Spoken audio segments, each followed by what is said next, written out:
Hey everyone, welcome back to another episode of Hong Kong Horror. I'm your narrator, Simon. How was everyone's New Year celebrations? I hope you all had a good time. So you guys have been requesting more stories from Southeast Asia. So tonight, I have a really scary one for you guys that's made its way around online forums with a few slightly different versions of this story. So some of you may have heard it before, but I think that many of you have not. Many of us know the drill in Hong Kong. Work hard, grind it out in the concrete jungle, day in and day out. Then, when it's finally time to take a break, play hard too. And since Thailand is practically in Hong Kong's backyard, it's the go-to getaway for many Hong Kongers looking to escape the hustle and bustle. It's a perfect recipe: cheap massages, incredible food, and those sun-drenched beaches. It's supposed to be a paradise, a place where you can completely unwind, rest, and just forget yourself. But sometimes, the land of smiles has a way of keeping you there, even when you're ready to leave. Today's story comes from a Hong Konger. Let's call him Jason. It happened about 7 years ago, during a short trip to Phuket, which was meant to be a relaxing second honeymoon. Instead, it became a story about lost time and the guests who never checked out. Stick around until the end, because as always, we're going to break it down together from a Chinese cultural perspective to figure out exactly what happened. So turn down the lights, get comfortable, and let's dive right into tonight's story. It was August.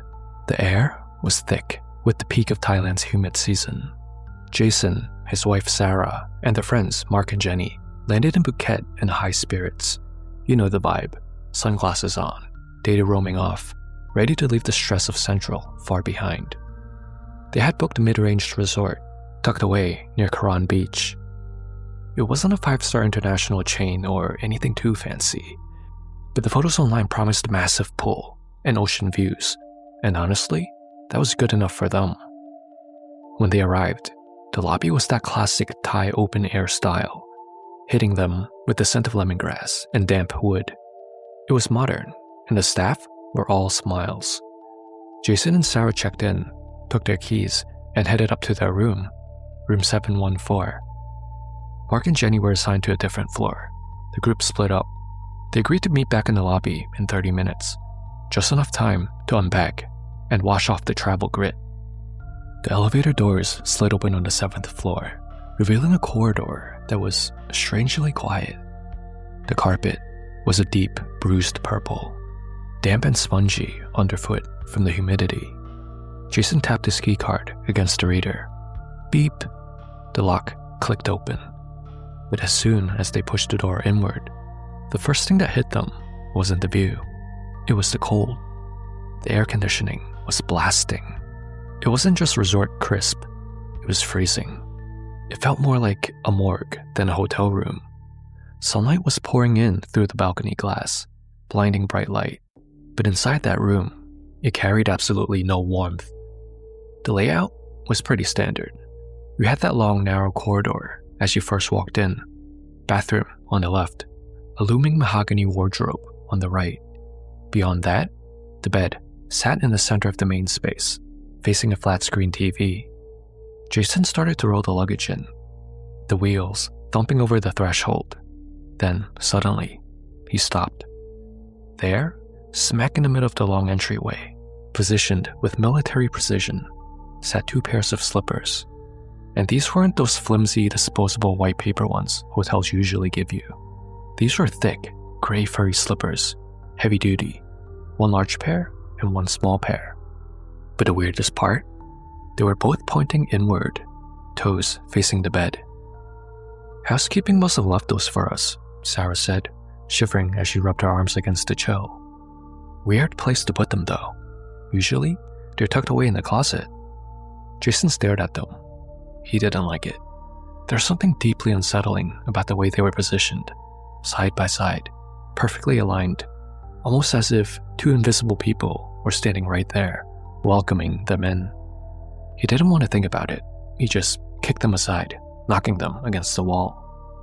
"Let's just unpack and head back downstairs," he muttered, turning away. "I'm starving." They met up with Mark and Jenny downstairs and headed out into the humid night. They explored the streets around Karan Beach for a bit, found a great spot for a seafood dinner, and washed it all down with a few cold Singha beers. By the time they stumbled back to the room, it was already 10 p.m. The flight and the food coma hit them hard. They were exhausted. Sarah called dibs on the bathroom first to shower and brush her teeth. Jason sat on the edge of the bed, waiting for his turn, scrolling mindlessly through his phone. Then, he happened to glance up toward the door. His thumb stopped moving. The furry slippers were back. They were sitting right in the middle of the hallway again, perfectly aligned, pointing in. Jason frowned. He distinctly remembers kicking them against the wall before they left. Did Sarah move them back? But why would she put them there? He didn't want to ask her and sound paranoid on the first night of the trip. So, he stood up, walked over, and kicked them again under the gap of the wardrobe, hard. Out of sight, out of mind. That night, sleep didn't come easy. It was fitful and broken. And when they finally did drift off, they both dreamt of the same exact thing. Water. Dark, murky, heavy water, pressing down on their chests, crushing the air right out of them. When Jason woke up, he felt like he had been hit by a bus. His limbs were heavy, his head throbbed, and his joints felt like they had been poured full of lead. He rolled over to look at Sarah. She looked awful, pale.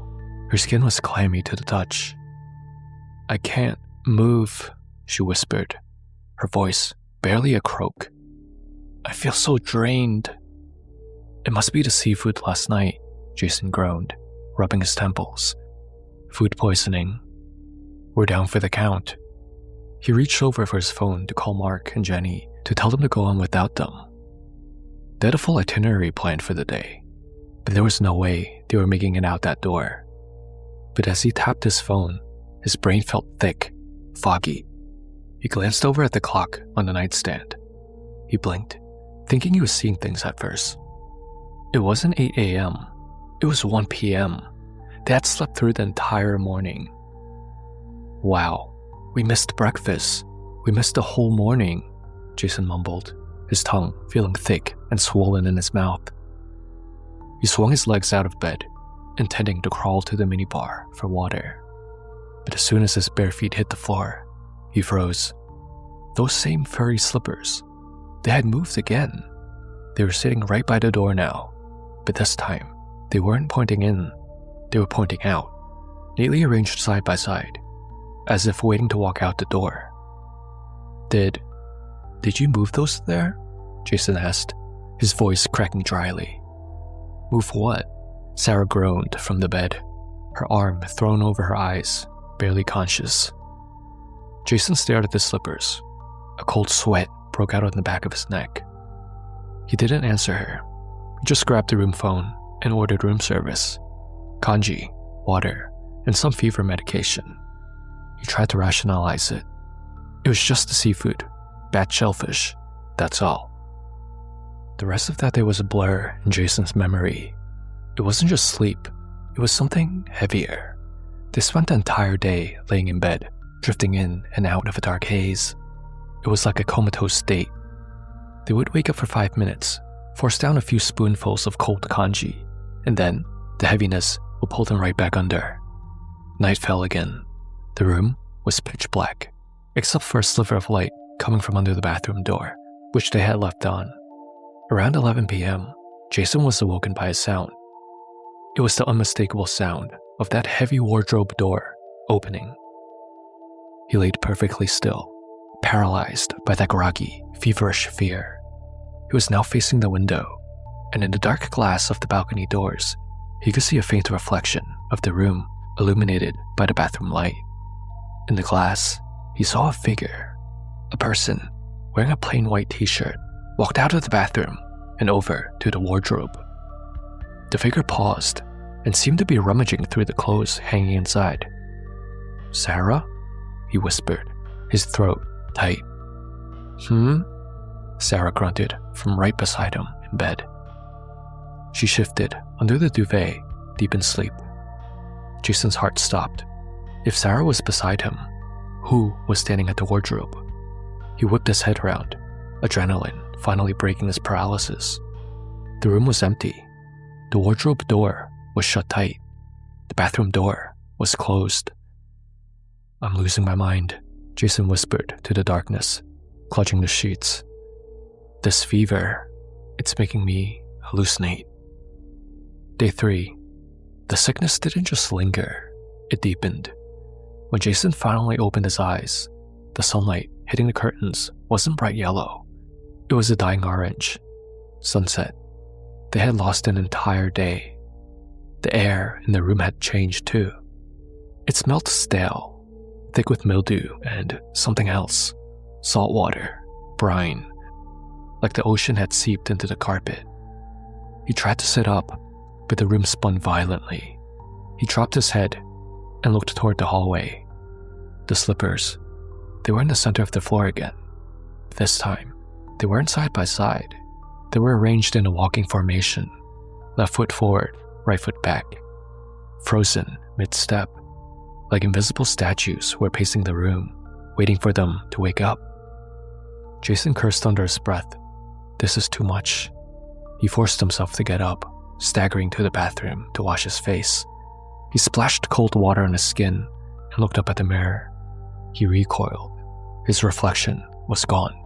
His eyes sunken. He looked like a corpse. When he stumbled back out, Sarah was sitting up in bed, staring blankly at the black TV screen. "Jason," she said, her voice trembling. "Why were you showering for so long?" Jason stopped. "I wasn't showering," he said, confused. "I just went in to wash my face." "No," she pointed a shaky finger at the bathroom door. "I saw you. In the window reflection, I saw a man go in, turn on the shower, and stood there under the water. I heard the water running for 20 minutes. Jason looked back at the bathroom. The tiles were bone dry. The shower head was off. Silence. "Sarah," Jason said, grabbing his wallet and keycard. The fog in his brain cleared for a second, replaced by pure adrenaline. "We need to leave. Now. I don't care about the money. We're changing rooms." But they didn't leave. They never made it out the door.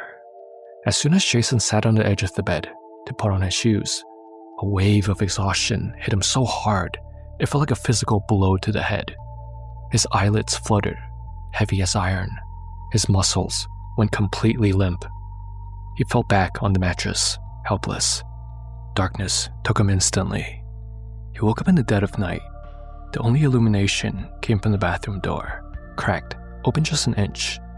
That sliver of safety light they always left on so it wasn't pitch black. He tried to sit up, but he couldn't move a muscle. Sleep paralysis. We've all had it, right? That panic when your mind wakes up before your body. But this was different. He felt wet. He felt the damp, heavy weight pressing down on his chest, crushing his ribs into the mattress. He strained his eyes, looking down past his chest toward his feet. That's when he finally saw them. There were two people standing by the foot of the bed, a man and a woman. They were both soaking wet, plain white t-shirts that clung on their bodies. Their skin was gray, bloated, peeling away from the bone like paper. They didn't say a word. They just approached the bed slowly, dropping onto their hands and knees. The mattress dipped under their weight as they crawled up, inch by inch, straddling Jason and Sarah. The man crawled on top of Jason, and the woman crawled on top of Sarah. They weren't attacking them. They were settling into them, like you would settle into a warm bath. The bloated man lowered his face until he was inches from Jason's nose. Jason could smell it. The stench of rot, of dead fish, of the deep ocean. He tried to scream. He tried to recite a Buddha sutra in his mind. Mani Mani Hum, Mani Mani Hum, but he couldn't make a sound. His lungs felt like they were filled with invisible water. The ghost's face lowered further and merged right into his. Coldness, absolute freezing coldness, flooded Jason's veins. And then, everything went black. Bam! A metal housekeeping tray crashed onto the floor in the hallway outside. The noise shattered the trance-like state Jason was in. He gasped, inhaling sharply, sucking in the air as if he had just resurfaced from the bottom of the ocean. He bolted upright, screaming. Beside him, Sarah woke up, weeping hysterically, clawing at her own chest, as if trying to rip something out. "Babe, get up," Jason yelled, grabbing her arm. "We need to leave, now." They didn't pack. They didn't grab their passports. They didn't even put on their shoes. Barefoot, in their pajamas, they scrambled out of room 714, sprinting down the bruised purple corridor, jamming the elevator button over and over until the doors slid open. They collapsed in the lobby, screaming for help. The night staff froze, looking at these two disheveled, terrified tourists in horror. Jason was shouting about ghosts, demanding a new room. The manager, a wary-looking Thai woman, didn't argue for a second. She saw the look in their eyes. She immediately agreed to move them to an open room on a different floor.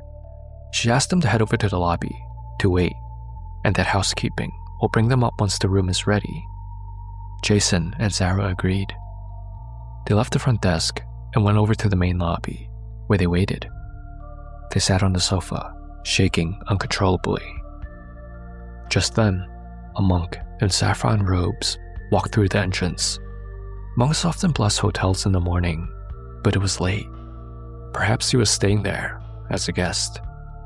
As he passed the sofa, the monk slowed down and then stopped dead in front of them. He frowned deeply, looking not at their faces, but at the open air around them. He didn't speak much English, but he reached into his bag and pulled out a ball of white string. He began chanting urgently, tying a string tightly around Jason's wrist, and then Sarah's. He tapped her forehead, his expression grave. His English was broken, but the message was terrifyingly clear. "You keep," he said, pointing to the string. "Do not take off. They think you are them. You must hide your souls." Jason and Sarah thanked the monk for his kindness as he left. They sat back down, clutching their wrists, waiting for the adrenaline to fade. Finally, the receptionist came back over and handed them the keycards to the new room.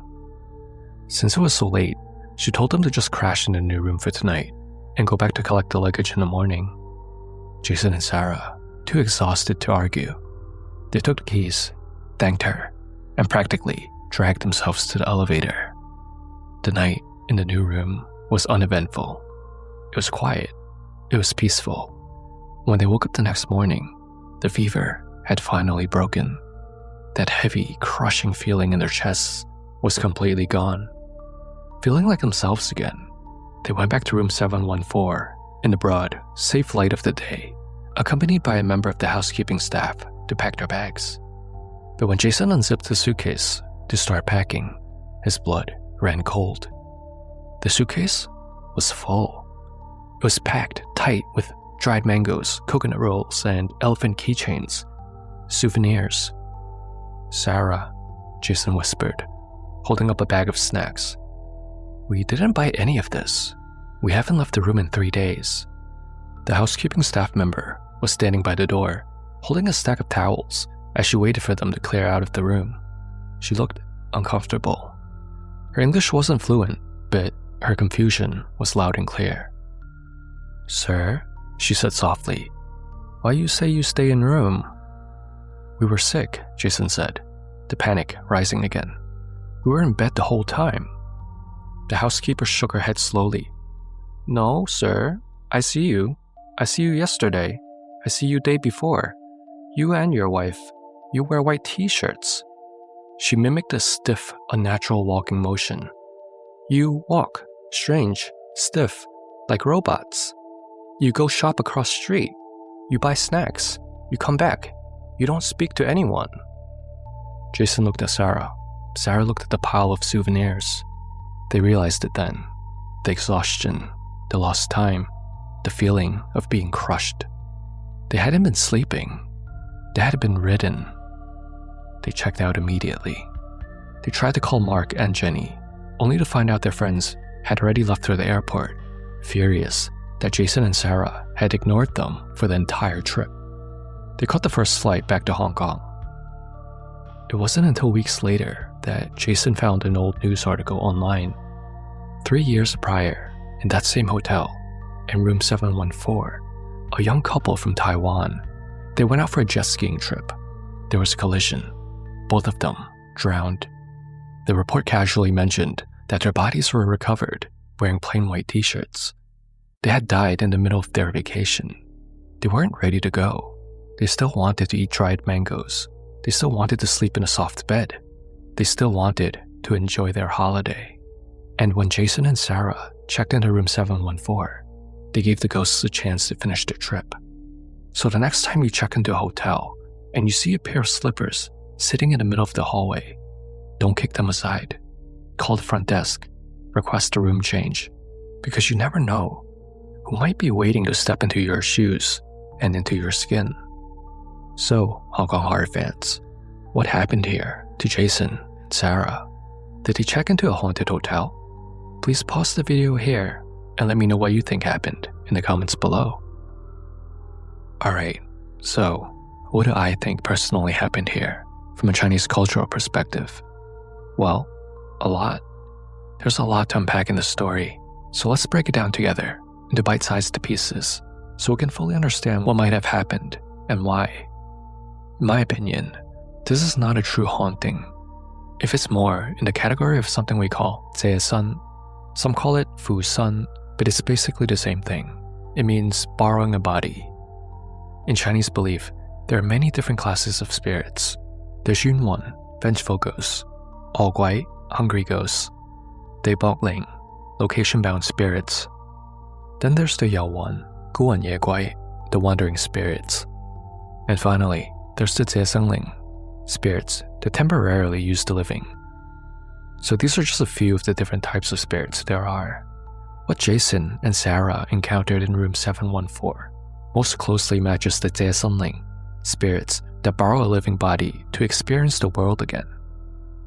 I didn't get a sense that these spirits were violent, angry, or trying to kill them.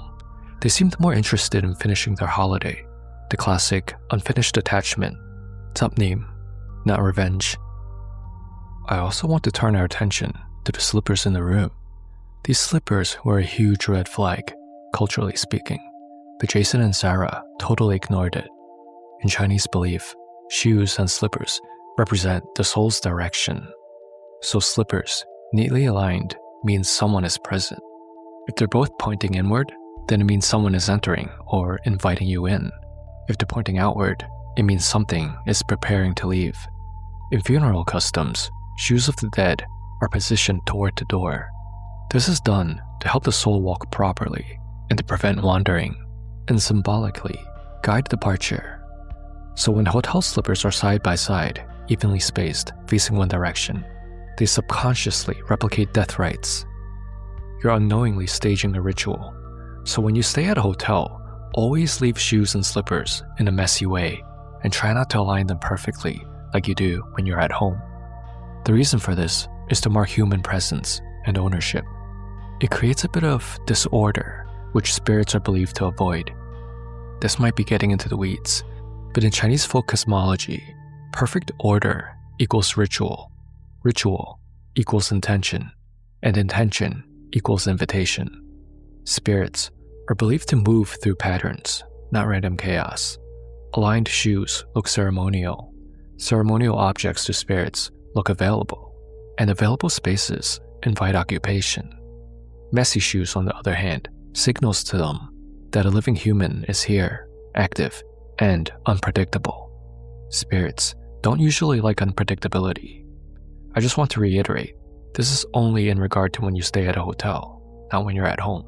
At home, your energy dominates the space since you live there. Your energy has already settled there. Hotels, on the other hand, have high turnover, residual emotional energy, and travelers' souls are already unsettled. So home and hotels are totally different spaces.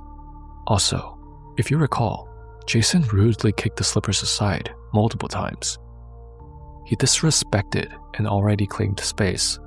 Spirits don't always react with anger. Sometimes, they react with assertion. That's why the slippers kept returning. They were communicating intent.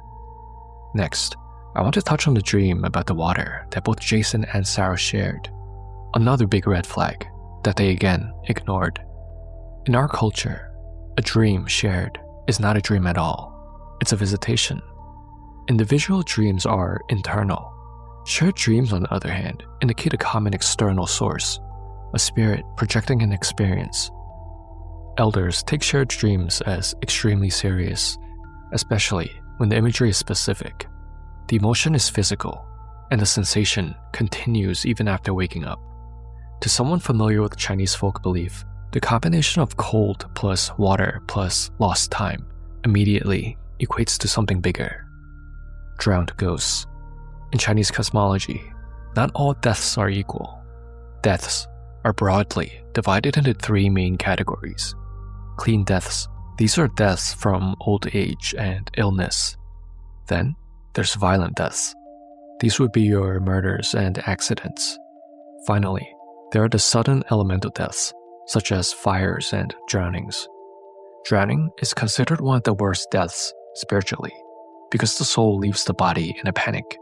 The lungs fill with water, a yin substance. The body experiences extreme pressure. The death is prolonged and not instant. This creates a spirit that is confused, heavy, cold, and obsessed with breath and warmth. This is why water ghosts are said to behave differently from the rest. What Jason and Sarah experienced in that room, I think a lot of it were replays from the spirits and not dreams. They're bleed-throughs. The heaviness, the tiredness, the nightmares of water, the loss of time. The drowned spirits in the room were looping, and their memories were bleeding through to Jason and Sarah. Since the spirits were a couple, and Jason and Sarah were also a couple, both the couples shared overlapping hei, ki. The dead couple encountering the living couple creates resonance and mistaken identity, especially if they were similar in age. This is why the monk said, "They think you are them." The reason the monk tied the white string was to help hide their soul's scent, mark ownership, and to help prevent further borrowing of their bodies. I don't think the spirits were trying to steal their bodies. They genuinely believed Jason and Sarah were continuations of themselves. I don't think the spirits were malicious, just confused and lost. There's a lot more we can expand on many of these topics, but I think this is a good stopping point for now. Thank you so much, Hong Kong horror fans, for making it all the way to the end of this episode. I hope you enjoyed this week's episode.